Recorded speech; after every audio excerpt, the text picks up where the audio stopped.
Bonjour à tous, ravi de vous retrouver pour cette vidéo consacrée aux 15 clés de la réussite, comment faire émerger le meilleur de vous-même. J'ai 15 clés que j'ai travaillées, assemblées, ciselées et dont je voudrais vous parler aujourd'hui pour que vous puissiez les mettre en pratique quand vous vous fixez un objectif et que vous voulez l'atteindre. Première chose donc déjà, ayez un objectif. Vous verrez dans une autre vidéo qui s'appelle le BOPS, B-O-P-S-E, comment définir son but et ses objectifs. C'est très important. Un petit conseil supplémentaire, quand vous vous fixez un objectif, pensez à vous fixer un objectif qui est complètement aligné sur qui vous êtes, dans lequel vous êtes sincère et authentique. Sinon, vous allez avoir une partie de votre cerveau qui ne va pas être d'accord et qui va vouloir vous emmener ailleurs. Ensuite, une fois que vous avez une idée de votre objectif, je vous conseille de l'écrire et même de le réécrire. C'est-à-dire que s'il doit tenir en quelques lignes, c'est intéressant de l'écrire, de regarder, d'éventuellement changer un mot, puis un deuxième, jusqu'à ce qu'à un moment, cet objectif, vous sentiez qu'il est motivant. Un objectif motivant, c'est quelque chose que vous allez pouvoir mettre en place assez facilement. Et si il ne se passe rien à l'intérieur de vous, c'est que cet objectif, il n'est pas OK, il n'est pas cohérent, peut-être que c'est même pas le vôtre. Comme les gens, par exemple, qui décident d'arrêter de fumer pour faire plaisir aux gens avec qui ils vivent, ce n'est pas leur objectif, ça ne marchera jamais, tant qu'ils ne se le seront pas appropriés. Une fois que vous l'avez écrit et réécrit, prenez juste un petit moment de grand calme, un moment où vous êtes bien, pour le regarder et pour le valider. Moi, qui suis née au bord de l'océan, je dis toujours, validez-le par temps calme, c'est très important. Ensuite, dès que vous partez vers votre objectif et que vous commencez à lister les tâches concrètes que vous allez avoir à faire pour vous rapprocher de la solution, je vous invite à vous entourer, à demander de l'aide quand c'est nécessaire. Beaucoup d'entre nous croient que devoir demander de l'aide, c'est un signe de faiblesse, et ouais, j'y arrive pas tout seul, c'est pas OK.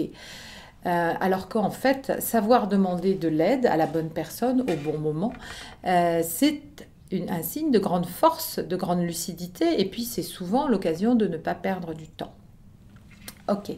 Ensuite, vous allez petit à petit progresser. Je vous rappelle que votre objectif, au départ, il y a une chose très importante, il doit être situé dans le temps, c'est-à-dire que vous devez l'avoir fixé en mettant une date limite. Alors, je suis du genre à vous dire, soyez bienveillante avec vous-même, soyez bienveillant avec vous-même.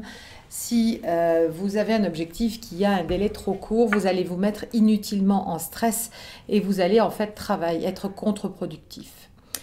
Donc, quand vous avez une date qui vous vient comme ça à l'esprit et qui pourrait être, je ne sais pas, par exemple le 15 octobre, posez-vous la question, est-ce que le 15 octobre pour moi c'est OK ou est-ce que le 15 octobre c'est, oulala, ça va être quelque chose à atteindre. OK.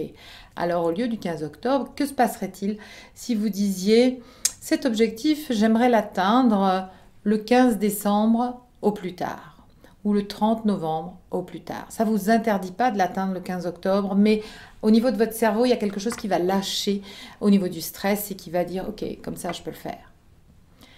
Voilà, vous avez commencé à vous diriger vers votre objectif. Il y aura des moments où ça va être moins facile, ça ne va pas se passer comme vous voulez. On dit « ça résiste ». Il y a une célèbre chanson là-dessus, « Résiste ». J'ai envie de vous dire « résistez ». Et des fois, ne résistez pas, adaptez-vous. Adaptez-vous, c'est important, mais ne lâchez pas. C'est-à-dire qu'à un moment donné, vous avez décidé que vous alliez là, continuez, même s'il faut tirer des bords à un moment donné. Peut-être même que vous allez décider que finalement, au lieu d'aller là, vous allez aller à quelque chose d'un tout petit peu différent. Mais si ce tout petit peu différent est mieux pour vous, merveilleux, encore mieux. Mais le fait de vous être mis en marche vous a permis de voir ce second objectif que vous allez encore mieux vous approprier, que vous n'auriez jamais vu de là où vous étiez si vous n'aviez pas démarré. Regardez autour de vous, voyez en quoi vous pouvez faire votre marché, mais n'achetez pas tout. Voilà, tout ce qu'on vous propose, tout ce que vous entendez, tout ce que les autres disent, tu devrais, y a qu'à, il faut que tu...